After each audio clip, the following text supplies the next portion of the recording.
Bonjour, je vais corriger dans cette vidéo l'exercice 2 du TD10. Donc il y a déjà eu une correction, une première correction, mais la vidéo était vraiment de trop mauvaise qualité, donc je la refais. Alors l'exercice ressemble à l'exercice avec la remorque tractée par une voiture. La différence ici, c'est que la place de la remorque, c'est un chien qui suit son maître. Donc les notations, vous avez l'axe X comme ça, l'axe Y comme ça, vers le haut, enfin vers le haut, sur la feuille, vers le haut, et vous avez le mètre ici qui est au point A, qui se déplace à une vitesse V0 qui est constante, vers la droite.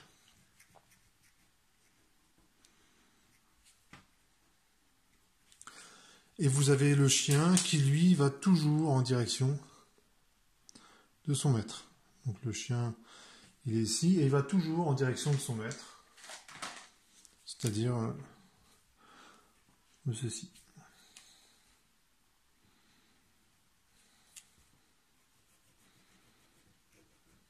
Voilà. Donc le chien, certainement, qui va plus vite que son maître, donc il va finir par le rattraper. Alors nous, on va le démontrer que parce qu'on sait déjà, hein, mais on va le démontrer que le chien rattrape son maître à la condition qu'il se déplace plus vite que lui. Bon, bon, ça on le savait déjà, hein, tout le monde le sait, mais nous, on va le faire par le calcul. L'angle θ, il est là. J'ai placé Eθ ici et E de R, donc j'ai défini toutes mes notations.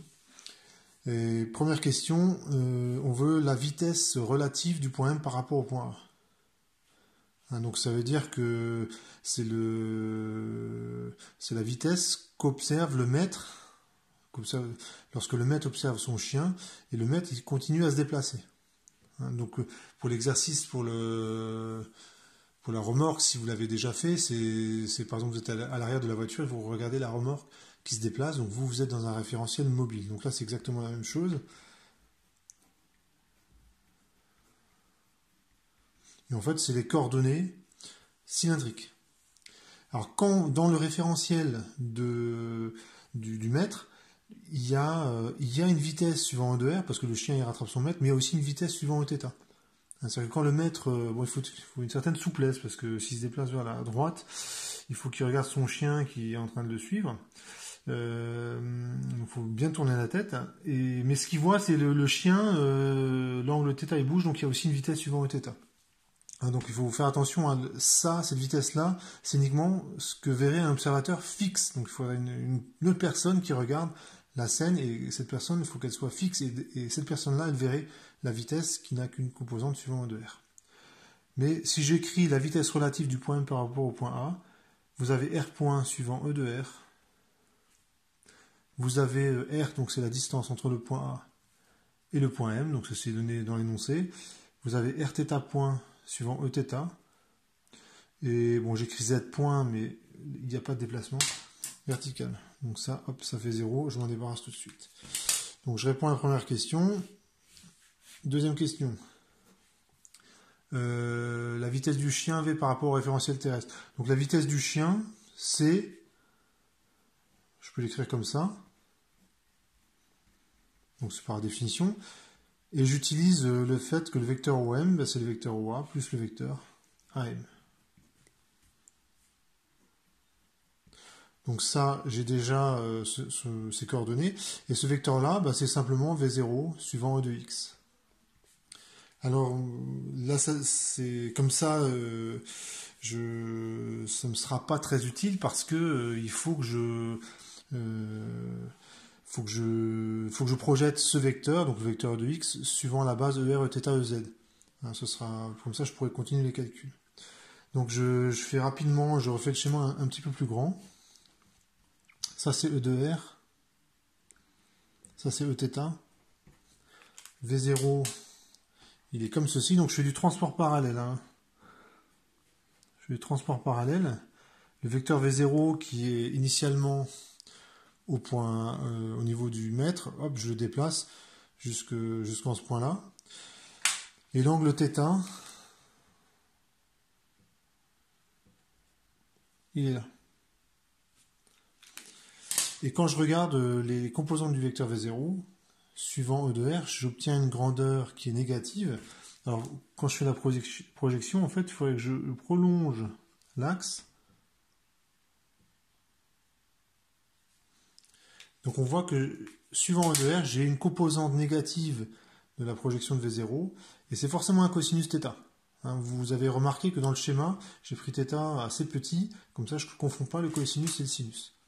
Donc le vecteur vitesse, si je le réécris, ça fait moins V0 cos θ suivant E de R. Suivant Eθ,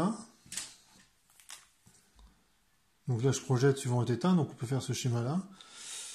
Eθ il est comme ça vers la droite, V0 est comme ça, donc cette fois-ci j'ai une grandeur, j'ai une quantité positive et qui est plutôt petite, donc ça va être un sinus θ. Et toujours rien suivant E de Z. Et je recopie le vecteur qui est ici.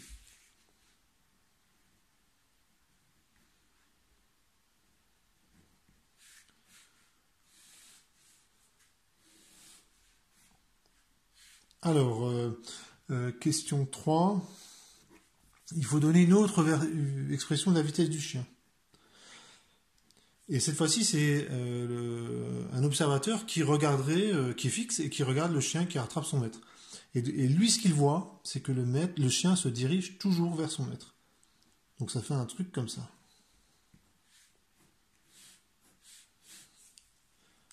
Ça, là, si je traduis cette équation, le chien se déplace toujours vers son maître. Hein, ici, je mets un moins parce qu'il se rapproche de son maître. Et ces deux expressions sont égales. Elles sont valables. Ce qui veut dire que la composante qui est ici, ça fait 0. Et la composante qui est là, elle vaut moins V. Et ça donne, bon, j'ai fait la question 4, hein, j'écris moins V0 cos θ plus R point, ça fait moins V. V0 sinus θ plus Rθ point, ça fait 0. Et je vérifie, si j'isole R point, ça me fait bien V0 cos θ.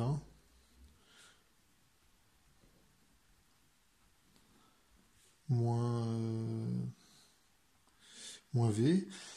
Et j'ai l'autre équation, bon, je recopie parce qu'elle était déjà bien comme de la forme donnée par l'énoncé. Voilà, donc j'ai répondu à la question 4. Question 5, donc on vous donne une petite indication c'est les dérivés composés. Donc R point, on vous dit que c'est, donc ça c'est l'énoncé qui vous le dit. Si je dérive par rapport à θ, puis je dérive θ par rapport au temps. Alors, cette formule, elle est rigoureuse, hein, c'est simplement les dérivés de composés. Les dérivés composés, R dépend de θ qui dépend du temps. Et quand j'écris cette égalité, j'ai une dérivée composée. J'ai une dérivée composée, pardon. Et c'est vrai que cette notation, elle est quand même pas mal parce que elle permet de retenir le résultat. Ce qu'on a envie de faire, c'est le θ, le simplifier pour justifier l'égalité. Bon, si vous faites ça, c'est pas très rigoureux, mais on va dire que c'est un moyen mnémotechnique pour retenir le résultat. Et quand on fait ça, on peut éliminer θ point des équations. Donc je vais remplacer R point par ceci. Hein, donc le R point qui est là, hop, je le remplace ici. Et ensuite j'élimine θ point. Donc ça fait moins V0 cos θ plus D de R. Bon, en fait j'aurais dû le remplacer ici, mais c'est pas grave. Ça fait moins V fois θ point, j'oublie. Et ici j'ai V0 sinus θ plus R θ point qui est égal à 0. Et entre ces deux équations, j'élimine le θ point. Donc je peux isoler θ point et le réinjecter là-dedans.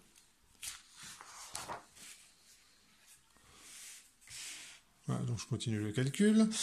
Ça donne moins V0 cos θ plus d de r sur d de θ. Donc je remplace θ point, ça fait moins V0 sinus θ sur R, ça fait moins V.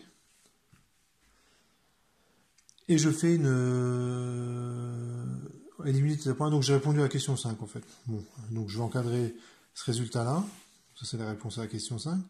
Et à la question 6, en fait je continue mon calcul, je vais faire une séparation de variables. Donc séparation de variables, ici on voit les variables, c'est θ et R. Il n'y en a pas d'autres, V0, V, tout ça c'est des constantes. Donc ce terme-là, je le passe de l'autre côté. Non, plutôt, ce terme-là, je le passe de l'autre côté. Celui-là, je le passe ici. C'est par rapport au signe. Donc ça fait V moins V0 cos θ. C'est égal.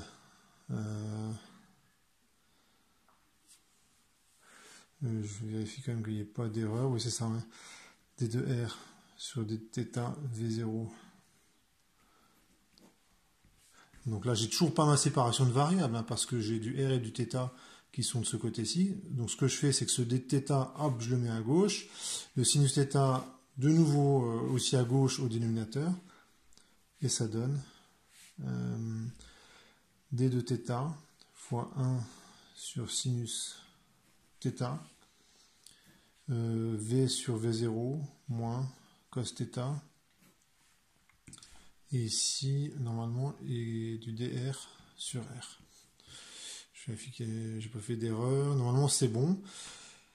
Et j'ai ma séparation de variables. Donc ce truc-là, c'est ce qu'on appelle enfin, si je répondais à la question, faudrait que je dise que ceci, c'est G de θ, et que ce truc-là, c'est 1 sur R, c'est F de R. Jeu primitive, hein, comme c'est une égalité, ce que je fais à gauche, c'est ce que je fais à droite. Donc je réécris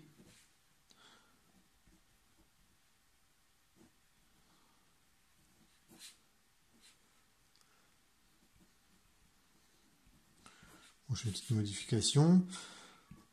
Hein, j'ai distribué le sinus θ dans la parenthèse. Je reconnais un cosinus θ. Et je place, comme c'est une égalité, ce que je fais à gauche, je le fais à droite, vous voyez. C'est ça, c'est l'égalité. Et je vais préciser les bornes de l'intégrale. Donc les bornes de l'intégrale, si je regarde l'énoncé, on vous dit que le chien il part, je refais rapidement le schéma, le chien il part d'ici, le maître il est là,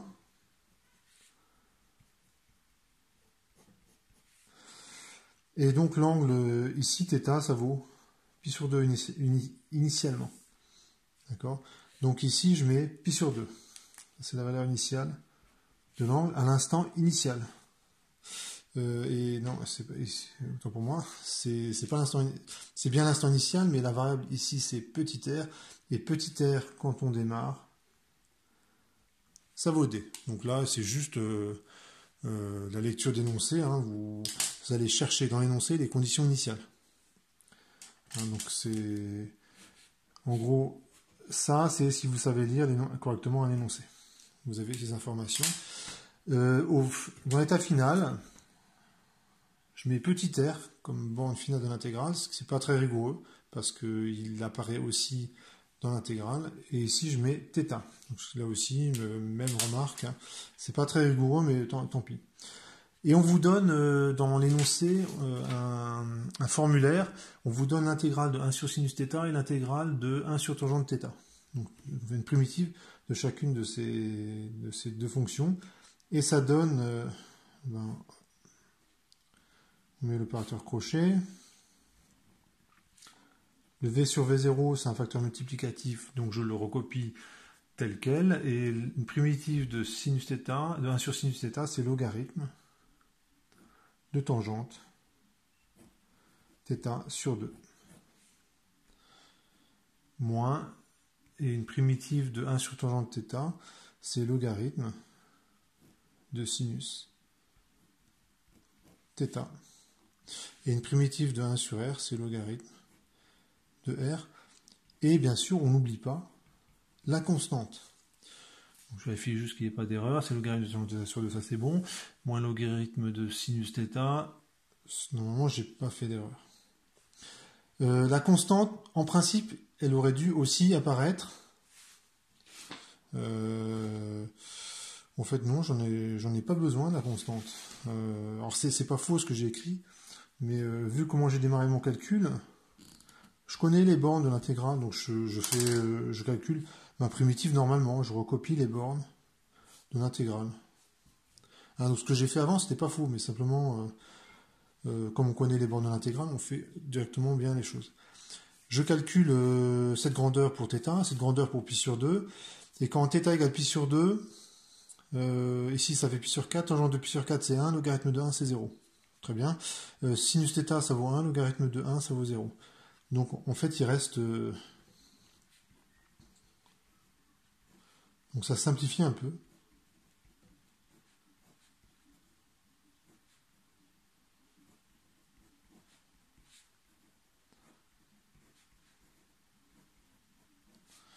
Ça donne ça.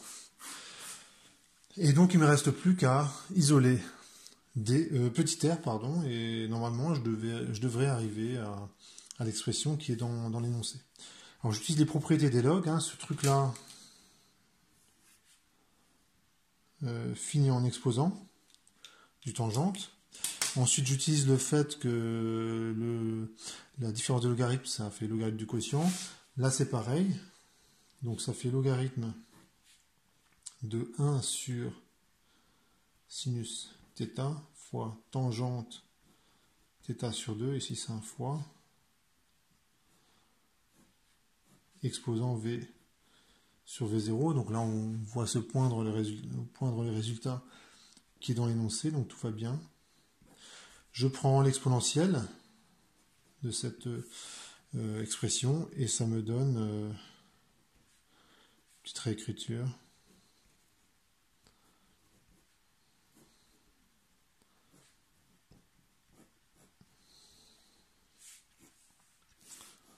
Voilà, donc on arrive à faire le calcul jusqu'au bout. Alors c'est sûr que il n'est pas trop difficile ce calcul quand on connaît la primitive de 1 sur sinus θ et quand on connaît la primitive de 1 sur tangente θ. Bon, ça, évidemment, ça c'est pas du tout évident, mais bon, à partir du moment où on vous la donne, ça simplifie quand même pas mal le calcul.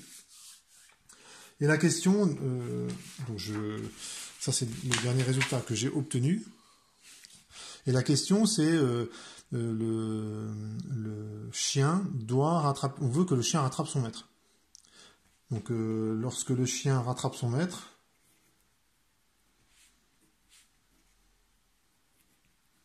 je l'écris comme ça, hein, et ben R ça vaut 0.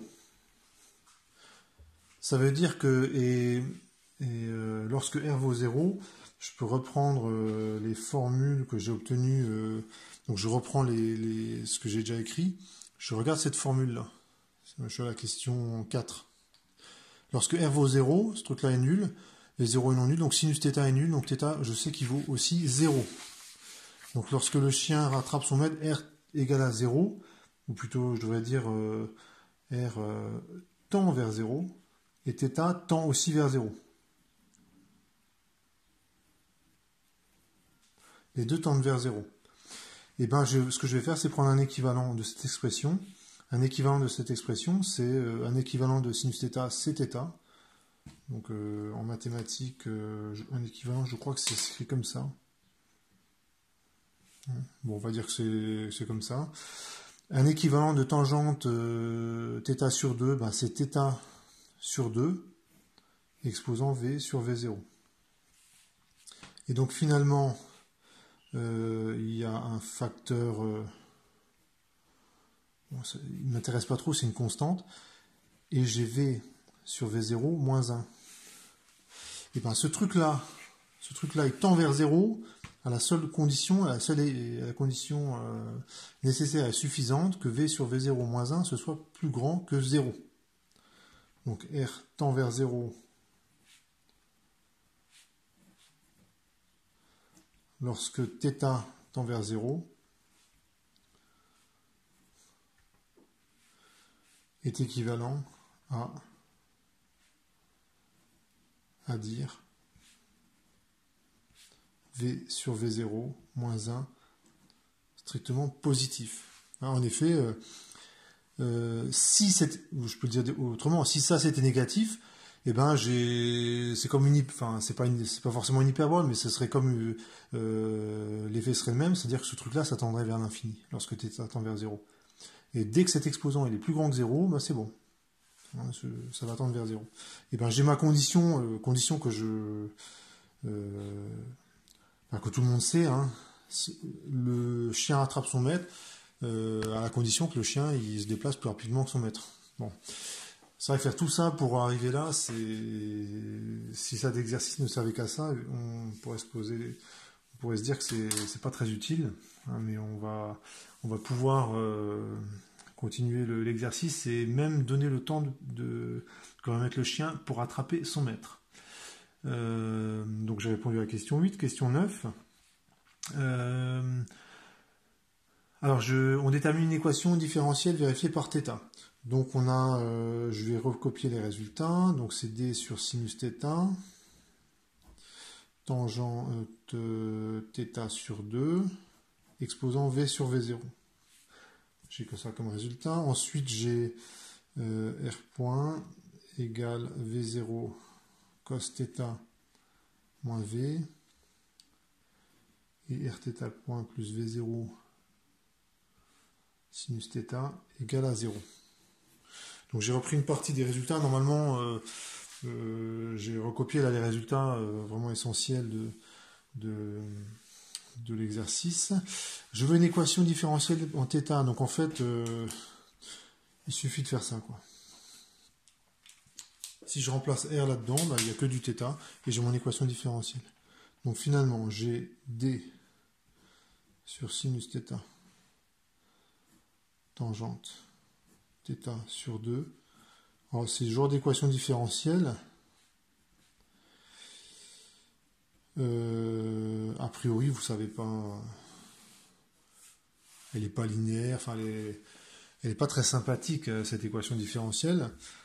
Et donc, heureusement, on vous donne une indication pour la résoudre, cette équation différentielle. Et pour la résoudre, on fait comme tout à l'heure, une séparation de variables. Quand on regarde l'équation, il y a une variable qui est cachée, hein, qui n'est pas explicitement écrite, c'est le temps. Elle apparaît ici. Un θ point, c'est d de θ sur d de t, et c'est là que je fais apparaître l'autre variable, le temps, et évidemment θ. Donc ça donne ceci.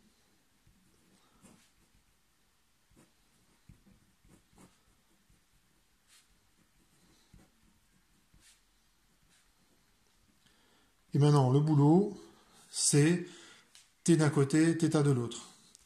Donc, je continue mon calcul. Alors, je vais tout multiplier par sinus θ, déjà.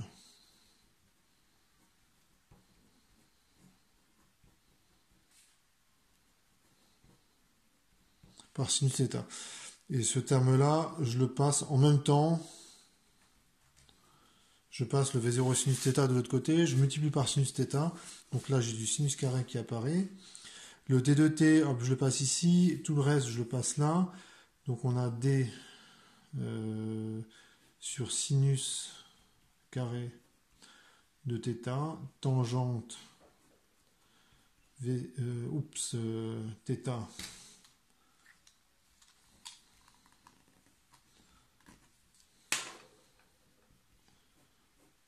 v sur v0 d de θ, ça fait moins v0 d de t. Donc je vérifie que je n'ai pas fait de bêtises. Donc a priori non. Ensuite, j'ai une égalité ici. Ce que je fais à droite, je le fais à gauche. Hop. Hop. Donc j'ai respecté l'égalité. Et maintenant, je mets les conditions, les bornes de l'intégrale. En fait, c'est ce que moi j'appellerais les conditions initiales. Initialement, le temps il est nul.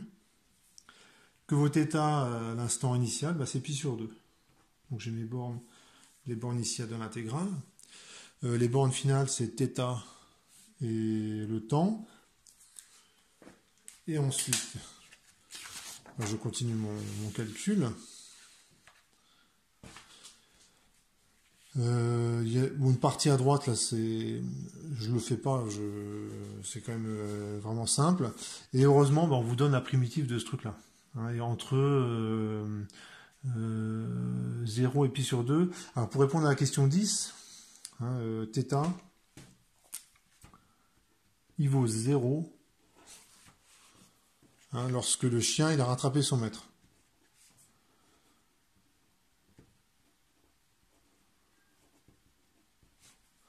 Si on avait dit à la question 8 que θ vaut 0. Et donc, je vais inverser les bornes de l'intégrale, et du coup, ça va changer le signe. Plus l'intégrale. Tout ce qui est constante, je le mets devant. Donc, ça fait d, 1 sur sinus carré θ, tangente θ sur 2, v sur v0, d de θ, entre 0 et pi sur 2. Donc vous voyez que j'ai inversé les bandes de l'intégrale. Hein. Avant c'était de pi sur 2 à 0, là c'est de 0 à pi sur 2. J'utilise l'indication de l'énoncé, donc là on identifie lambda qui est ici. Et donc ça fait d v sur v0 sur v sur v0 carré moins 1, c'est égal à v0. Le temps de poursuite, alors le temps de poursuite il s'appelle taux. Donc il faudrait ici modifier ici, en fait c'est taux. Ça c'est juste des notations. Hein. Et ici c'est pareil, c'est taux. Donc taux ça vaut d v sur comment je pourrais l'écrire, c'est v carré moins v0 carré. Je vais fixer homogène. Ouais, c'est bon. On peut faire une application numérique, donc bon là je vous laisse le faire, hein, vous allez trouver quelques secondes. Voilà.